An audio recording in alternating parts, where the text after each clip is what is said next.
Welcome to the Wheat's on Your Mind podcast. My name is Aaron Harries. Wheat's on Your Mind is brought to you by the Kansas Wheat Commission and Kansas Association of Wheat Growers. On this episode of the podcast, our guests are Justin Gilpin and Dalton Henry.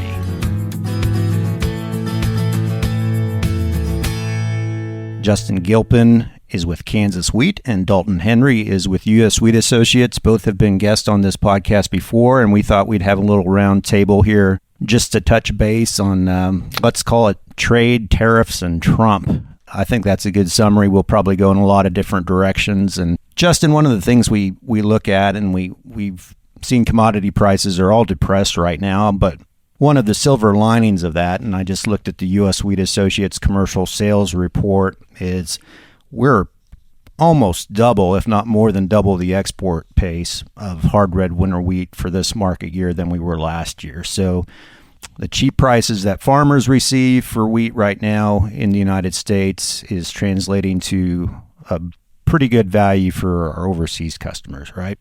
Well, Aaron, thanks and appreciate you having us on today and giving me the chance to talk before Dalton takes over.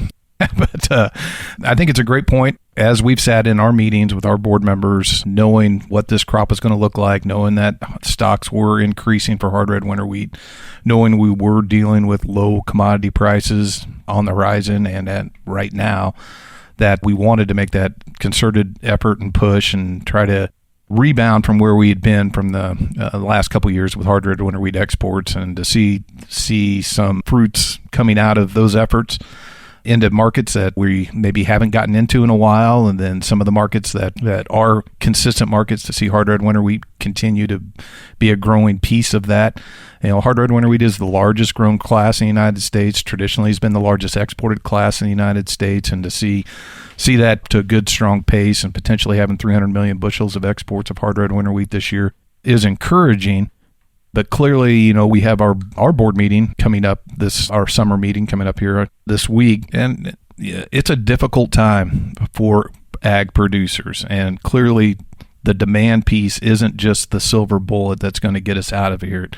If you look at the entirety of the challenges that we're facing in the ag economy right now, we have to do influence where we can try to have a positive influence, and that being in marketing and increasing that demand, getting those bushels moved out of the country, out of our exports, and getting back into some of those markets that we can hopefully not just exports happening here in the next 90 to 120 days, but hopefully we're regaining some of those relationships that we can be in there for the long term, and then we can try to address some of those larger problems that we're facing from the ag economy. But countries like South Africa taking hard red winter wheat, Dalton will probably touch on that. That was great to see, and some of the export sales into Mexico have been good. And then Southeast Asia have been really good and encouraging. So that's what we got to do, and on behalf of the Kansas wheat industry right now. Before we turn to Dalton, real quick, bring us up to date on some of the other crops that are coming on board across the world, some of the competition, how they are comparing, and what effects they might have.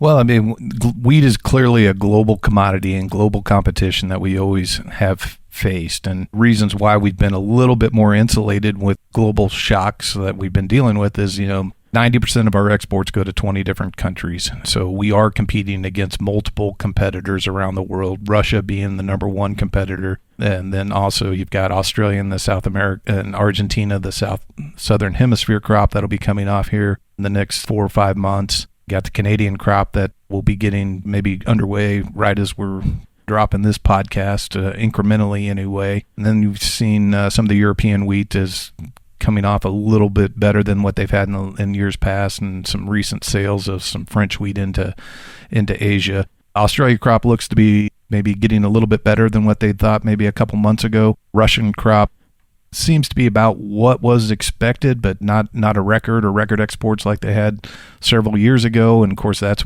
who we're directly competing against, especially when you're talking about those African markets. And then the Ukrainian crop looks to be a little bit down year on year. And so not only are Russia and Ukraine obviously in the headlines with what's going on with that conflict, but comes to the wheat market, wheat coming out of the Black Sea, that Russia, Ukraine, Romanian wheat is certainly what we are competing against, and does have an impact on global wheat prices. Dalton, when we talk about this bold new tariff world that we're in, compared to some of our other commodity brethren, wheat has kind of escaped, retaliatory tariffs or tariffs just on the basis of where we are not exporting wheat right now. That's completely right, Aaron. And I think it's hard to be in farm country with prices where they are today. And to a certain extent, everybody wants to point to that one or two items that's been what has depressed those farm gate prices. When we think about that list, retaliatory tariffs or blowback from actions that the Trump administration has taken on a trade front really hasn't been a driving force in that from a wheat standpoint. It's very different than the environment we were in 2016, 2017, kind of the first time we went through this. We had much greater threats for retaliatory actions from some of our biggest customers at the time. But today, right, it's really pretty insulated. We do have a retaliatory tariff in place from China. Fortunately or unfortunately for the wheat industry, we've never developed the level of market penetration there where China putting retaliatory actions on, it doesn't hurt as bad as it does for some of our other commodities, right? China quit buying U.S. wheat last August, long before trade war really got underway. Very minimal sales into Canada. They've placed retaliation into place. And then a couple of others where we've just got a little bit of uncertainty, predominantly in European Union and Brazil. Nothing in place there, but where those relationships are a little bit more strained, we continue to see maybe some buyer hesitation, but not necessarily an outright objection to buying U.S. cargoes. I think the exciting thing is to maybe look on the other side of that and what positives have come out of some of these memorandums of understandings or purchase commitments, or where have we opened up markets, or where are we maybe close to opening up markets as a result of these bilateral trade negotiations that the administration has underway. Yeah, so whether we have actual full trade deals, which I think those are pretty limited, and these trade frameworks, I think is what we're calling. So we do have some of those new in the news. Indonesia, Bangladesh. Tell us about a couple of those. Indonesia and Bangladesh, and I'd add Vietnam into that category of being three countries that we really look at as being really substantial wheat consumers and importers in places where we do compete well on. A little bit of variation between those three, but where we saw the industry and or the government, in the case of Bangladesh, it was industry in Indonesia and Vietnam, come forward and as part of their offer to the U.S. more or less say, look, we recognize that you want us to reduce the trade deficit that you have with our countries. Commodities, ag commodities are a place where we can work to make that reduction by increasing purchases. And so we'll commit to buying X number of bushels over the next 5 years. I think these have been met by mixed feedback from industry and from the broader community. From our perspective, we really like to see that interest, as long as there's a perception that these are at least somewhat binding. They're not legally binding, but that they are seen as binding as part of a broader agreement, and two, that they are a multi-year effort, right? That it doesn't do us as a marketing entity attempting to build long-term demand for U.S. commodities, because international market development is a long-term game. It doesn't do us any good to have a one-off flash in the pan.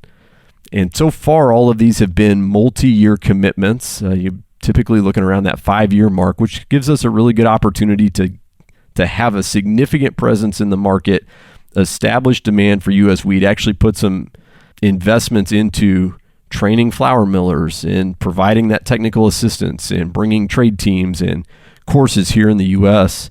for those millers that then we hope will develop into that long-term preference, so that when 5 years are up and we're no longer governed by the terms of these MOUs or purchase commitments, we continue to see strong demand for U.S. wheat into the future. Yeah, good relationships there. Let's talk about China a little bit. I think the latest is that there's a framework in place, which may not be dissimilar from trade agreement number 1 with China in Trump's first term.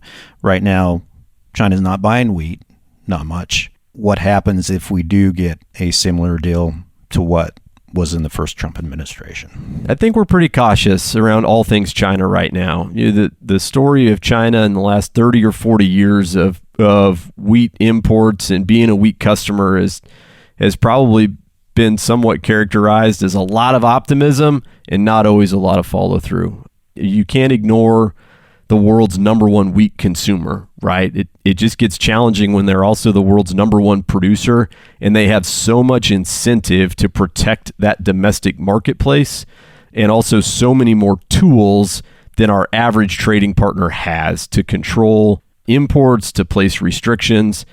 And so as we're looking at the potential for a China agreement, we will always be optimistic, but we also have a pretty strong list of things that need to change in the way China imports wheat for us to really build that kind of long-term private sector demand that's going to actually reward U.S. wheat producers for producing a high-quality product. Justin, I think you inherited the U.S. wheat crystal ball from retired CEO Vince Peterson, so I'm going to put you on the spot here for the Black Sea region. So we've got the negotiations, the peace discussions going on now between Russia and Ukraine. What do the implications of peace in that scenario have for world wheat trade?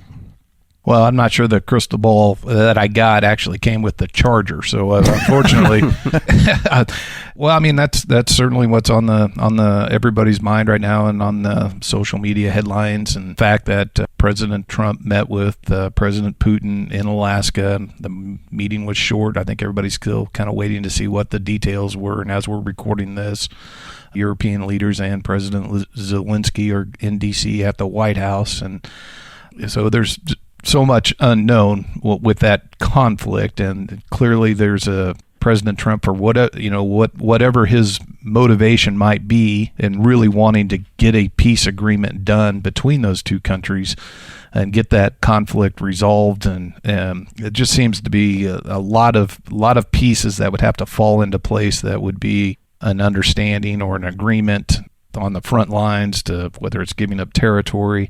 I don't know if the market has reacted a lot to the Black Sea headlines and the Russian-Ukraine conflict, like clearly not like they did right at the initial onset when the markets really were responding almost every day on overnight headlines on bombings. I think it's certainly has turned its attention more to other things that are going on in the world more so than that.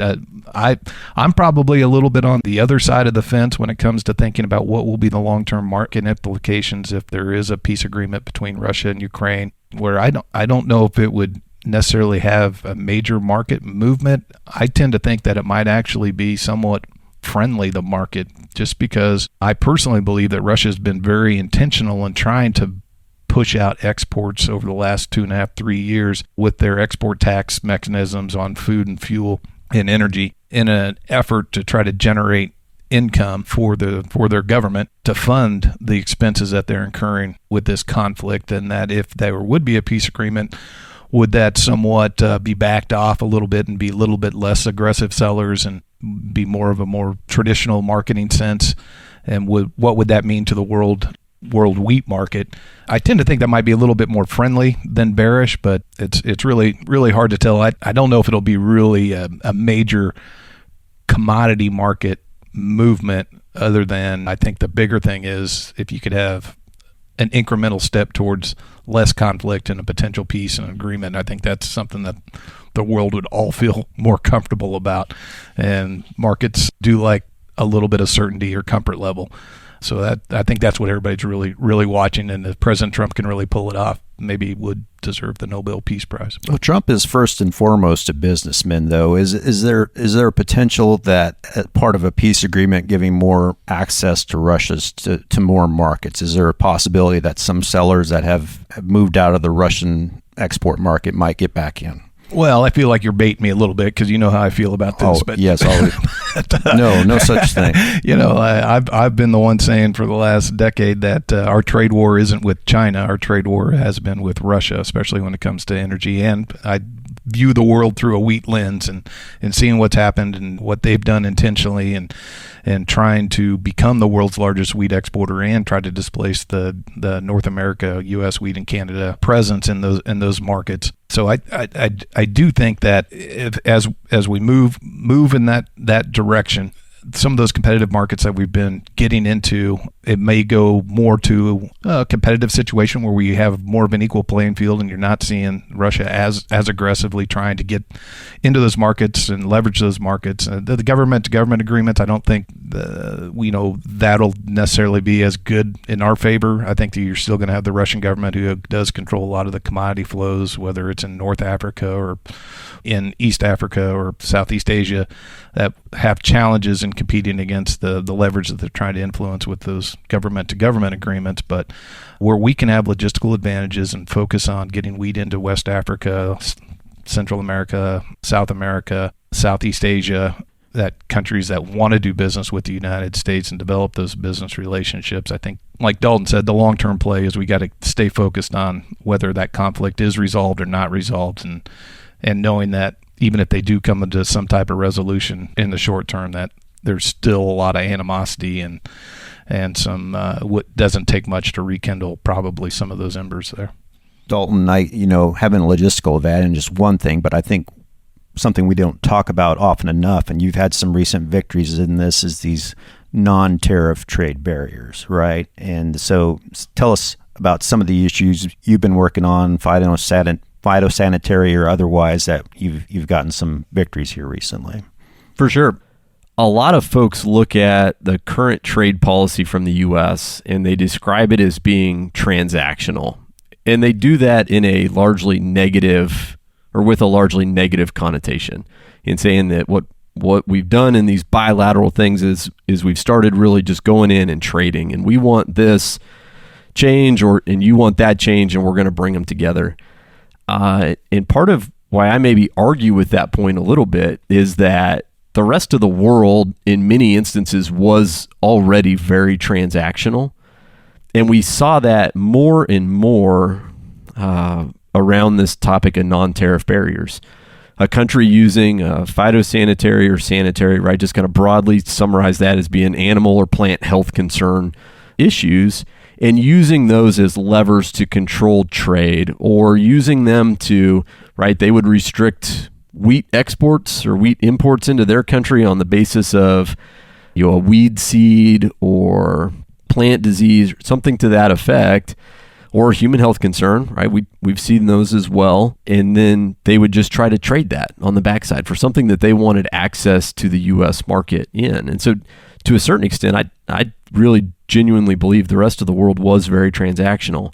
The trick with that, and when you're working in trade policy and how do you resolve a non-tariff barrier, right, is the first place we've got to get the sound science or the science on our side. And that's probably a piece where we've leaned in a little bit more from a U.S. wheat standpoint, particularly on quarantine weed seeds, really trying to document what happens to a weed seed after it's processed in a flour or a feed mill. And can we, right, because many of these weed seeds are going to be common in U.S. wheat production, can we address customer concerns that way? That's an area that we've seen some success for in a couple of markets. This follow-up to that is, how do we build the relationships with the actual regulators? So try to move those or keep these issues, if they aren't already political, how do we keep them at the regulator standpoint and more or less facilitate an exchange of information between career scientists in the U.S. and career scientists in importing countries? The best example we have of that recently was Indonesia plant quarantine team that came and toured around the U.S. Pacific Northwest. And they had a whole list of concerns that really, if you were familiar with wheat trade or export facilities, didn't ever make a lot of sense to us. And so to be able to put those researchers that are qualified scientists in plant health, but that have not been around wheat production, because Indonesia is not a wheat producer, I think it was pretty instrumental in them being able to understand what system they were trying to regulate, and by extension of that, how can they craft those rules in a wheat import protocol for the U.S. that then allows wheat to flow, but not any of the items that they're concerned about. And not to preview too much, but I do think that's a strategy we're probably going to be seeing more of in the future as we work to try to mitigate some of those concerns. Dalton, we were down at Wichita at the HBJ Live trade show and conference, and you and I did a nice job of avoiding Dave and getting on his podcast. But I did have a conversation.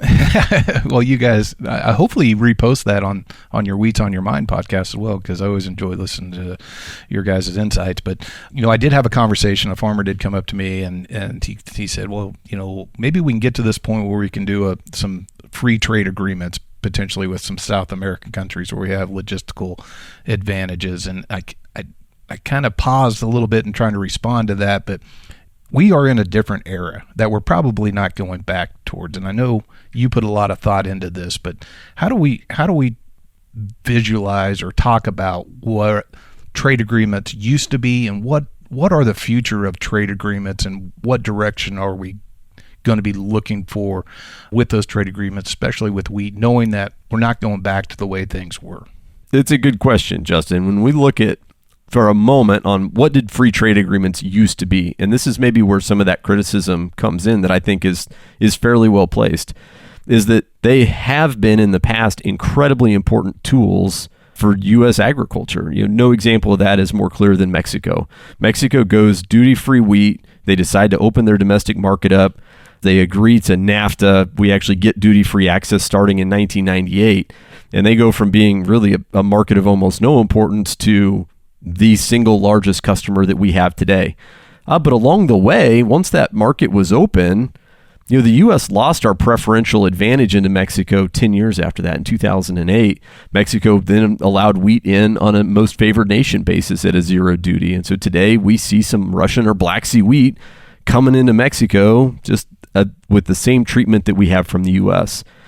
And so even when folks talk about, well, what does the next USMCA renegotiation look like, and aren't we worried about it from a U.S. wheat standpoint? Well, yes, we're sensitive to it because it is a really important customer and it governs that relationship. But if USMCA went away, we still have the same tariff on U.S. wheat going to Mexico that we would have had before. And so to a certain extent, I don't want to say we're in a post-free trade agreement paradigm for U.S. wheat exports, because they were important at the time, but they're probably also not our biggest priority going forward. If we look at the Trans-Pacific Partnership, right, which everybody wants to hold up as this gold standard free trade agreement and how harmful it was to U.S. agriculture that we didn't go through with it, the reality is that we weren't gaining any preferential access from a tariff standpoint with any of those countries. We already had our two biggest competitors in the quality wheat market with Australia and Canada in that market or in that agreement, and we didn't face any differential tariffs to begin with. And so that's when folks say, well, why aren't we lobbying more for that?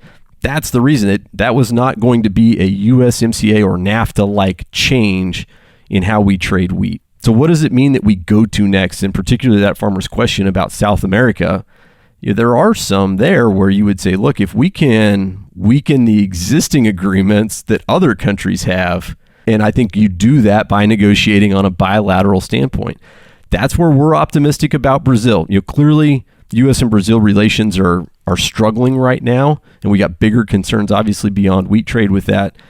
But if we could break the common external tariff that applies across the vast majority of South America, and in particular in Brazil, Argentina ships 6 million tons of wheat to Brazil on an annual basis because they have a 10% duty advantage.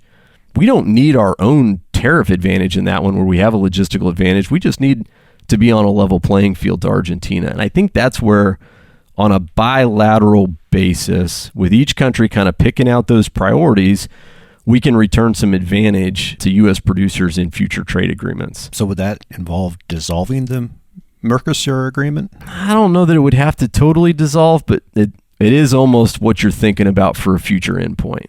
Okay. Right, where a number of those countries look at this and say, look, we want to negotiate on a bilateral basis with other countries outside of Mercosur. How can we do that if we're going to be barred and being forced to keep this 10% tariff, common external tariff on wheat? Yeah, great perspective there. Let's preview a team that's coming this week, a Japanese trade team. So I think we've got, 15% tariff on all Japanese exports right now? Exports to the U.S. No reciprocal with wheat, though, on that. They really haven't. And that's true of the majority of Asian destinations where we've not seen retaliation come against U.S. wheat in particular. And so this team that's coming this week, who do they represent? What's the goals for that team? So this is it's a little bit of maybe a different team than the vast majority that we do. Where the traditional U.S. Wheat Associates team is almost always flour millers, right? And they come in, or wheat buyers, or somebody on the commercial side. And this is an example where the team that's coming is actually from Ministry of Ag, Forest, Fisheries. So they are government regulators, which in Japan have a pretty substantial role to play in actually bringing wheat into the country, right? If we got down into the technical weeds, they actually buy that wheat, import it, resell it to the commercial millers in Japan. And so it does put them in a very unique position that we don't see in many other markets. Big picture goals for this, they have some very specific questions on technologies, and then also almost we just kind of put it in that SPS bucket, sanitary and phytosanitary challenges. And so one of the real strengths in the U.S. system as an exporter is that we have Federal Grain Inspection Service that provides testing and grading on all exported wheat. So they're going to be touring the National Grain Center in Kansas City, as well as coming over to the Kansas Wheat Innovation Center and seeing the International Grains Program. We've done, and FIGUS has done some recent work on ochratoxin A as well as ergot alkaloids, which, right, we don't need to get into the weeds of those today, but just I think it's a good example how the U.S. industry, in my opinion, does it better than anybody else of hearing a customer concern, being responsive to that, both from a state wheat commission, an international grains program, a U.S. Wheat Associates, and U.S. federal government through Federal Grain Inspection System, can be responsive to those customer needs or customer questions. We definitely appreciate that opportunity. This is kind of a follow-up on discussions that you're able to have at the Buyers Conference back in May, and being able to have that relationship and being able to see people we've already begun those discussions with. And this is a group that, you know, traditionally there's a lot of interaction with the West Coast office and what's going on out of the U.S. Wheat West Coast office, and I just wanted to give U.S. Wheat a little thank you for also getting a broader exposure to the U.S. wheat industry by getting them involved into Kansas City, then being able to come into hard red winter wheat country and Kansas Wheat Innovation Center and expanding their knowledge and network base with what's going on with the U.S. I think hopefully will pay dividends down the road. Yeah. Dave, make a note to have a separate podcast on ergot alkaloids. I was thinking, cut that one out. Cut that one for sure. Me and Aaron's eyes were glazing over as soon as we heard ergot out. Is this the group that eventually, the MAF group that eventually would deal with possible GMO wheat at some point? I think you're going to have GMO wheat dealt with on multiple agencies involved. So the actual food and feed approval isn't going to be, or food approval at least, isn't going to be MAF, but because they do act in that buying capacity, it's been something that we've been engaged with answering questions from MAF since the beginning of HB4 making headlines in the U.S. So I know that they've got some questions on it this week. We look forward to talking about those. They've been working pretty diligently on their end. I don't know that a lot of that is publicly visible, but in terms of having discussions about testing protocols and the like of those discussions are underway and being taken seriously on all sides. Dalton, if I could just follow up real quick on, we were talking about where we're at going forward on trade negotiations. You working for a marketing promotional group for a commodity that is supported by farmers and state wheat commissions. What do you see the future of farmer leadership, and what emphasis do farmers need to be focused on and trying to be involved and having a voice and trying to help influence good outcomes from these future discussions and negotiations? That's a good question, Justin. I feel like I missed the opportunity that we get to ask questions back when we were on Russia for you. So I'll make a note of that one for future podcast episodes. But I think maybe the biggest point of feedback I'd offer to growers or food for thought for grower leaders is U.S. Wheat. We are solely governed by farmer leaders, right? And greatly appreciate that and the time and effort and energy that they put in. I think maybe the biggest thing for me is we've got to keep an open mind as we're going into this. I feel like the President Trump is a polarizing figure, right? And generally, as an American, you've probably already made up your mind about whether or not you like him or don't, or support his policies or not. And I think that a lot of our reaction to efforts that he's making or that his administration is making on trade has largely been seen through that lens. And so I'd challenge growers out there a little bit that for those that are opposed to the current trade efforts or that aren't comfortable with the president, to really take a step back and have a little bit of an open mind and say, well, what have the actual impacts been on wheat exports as a result? And where are we going? I think that we will need to apply that exact same thing to whoever is in office next, because I genuinely don't think we're going back to the days of negotiating broad, multilateral free trade agreements anytime soon. If we looked at I know that feels for those of us in agriculture, and I kind of grew up in the era of free trade agreements, right? But if we really look at the grand scope of American agriculture or global agriculture, free trade agreements is much more a flash in the pan that's been around for about 35 years now, rather than actually what we would maybe consider normal for the rest of human history. So for ag organizations and farmer leaders that have been conditioned to what we support is free trade, that might not be an option this administration, the next administration, or the next administration. And so keeping an open mind and being an active participant and thinking about what can those trading relationships look like and what actually will improve our bottom line as U.S. farmers, I think that's going to be key. I don't have the answers to those. I don't know that anybody does today. How do we push the button to make sure that agriculture takes a bigger priority in some of these broader discussions that are happening right now? I think support and engagement in national organizations is a big piece of that. And I think it means we've got to engage all levels of government, right? Because it's tough for wheat exports to take priority over XYZ national security issue. And so how do we elevate agriculture back to that being considered national security? For one, I'd say USDA ought to be represented on the National Security Council. That, to me, makes a lot of sense, and it's not made a lot of sense to me why that hasn't been the case in past administrations. So maybe kind of one concrete item there. I think the second thing is we need political appointees, right? Agree with or disagree with the current administration, to not have actual political leadership across the vast majority of USDA at this point hurts us from an agricultural standpoint. It makes it more difficult for our issues to be raised at the highest levels of government. One thing before we move on from trade, any update on the U.S. flag vessels hauling wheat around the world? Has that been part of these negotiations? Now this is going to get fun. Yeah, I thought this is good. Oh, we're not close to wrapping up. No, is that what you're saying? Well, this is like a Dalton and Justin break room coffee pot. We got like three hours worth of content on this one. You just opened up a... Keep it brief and at my level. Go. U.S. flagged vessels is complicated, right? Because I think that everybody looks at the situation when you learn the facts, and China's producing well over half of global seagoing vessels or global dry bulk vessels. I don't think anybody's real comfortable with that, right? The challenge becomes, what do you do about it? We've seen, I'll let Justin kind of talk about the congressional and bipartisan and longer standing interest here, but we did see the Trump administration come out, and that's everybody's familiar now with Section 301 port fees, right? Which was an attempt to discourage the use of Chinese initially built, and now it's more narrowly focused on Chinese owned and operated vessels.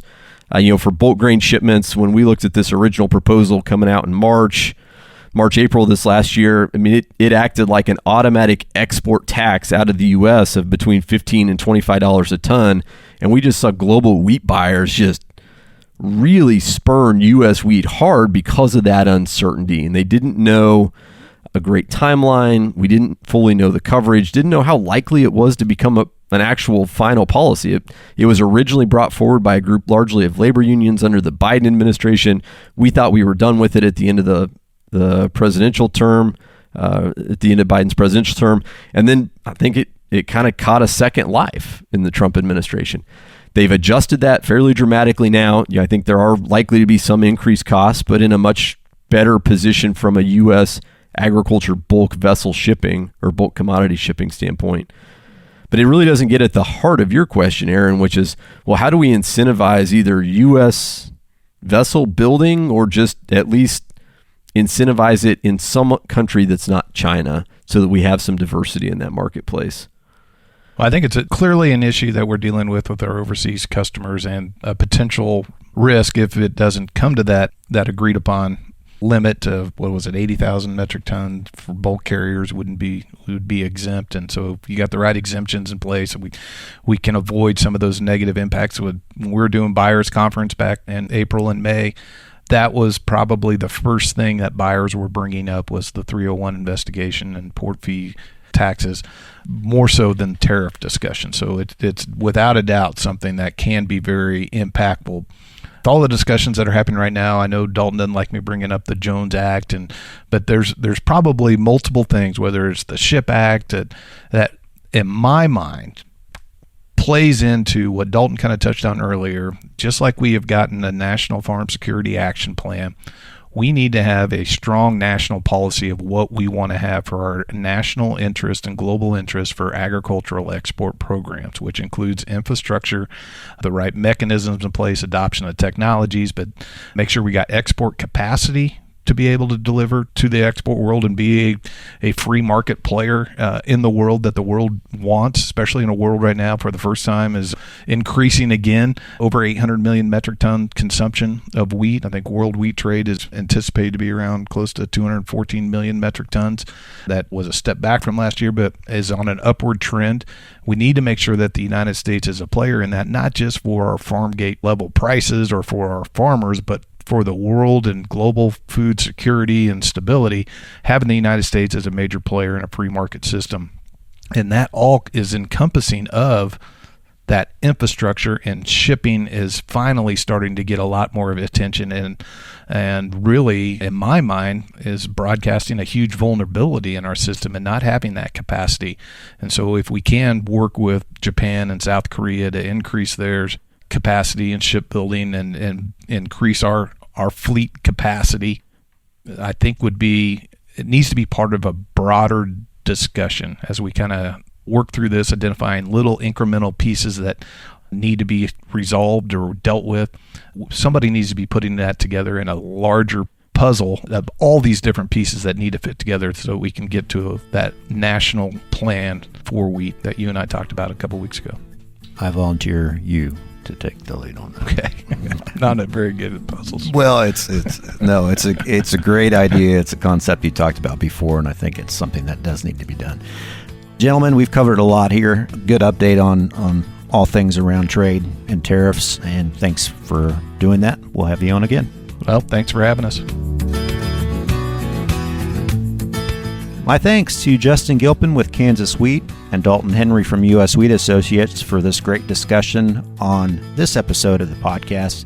If you have a topic you'd like us to cover in the future or have a question for one of our guests, please email us at kswheat@kswheat.com. And you can find previous episodes of the podcast at wheatsonyourmind.com or Apple and Spotify. I'm Aaron Harries. Thanks for listening.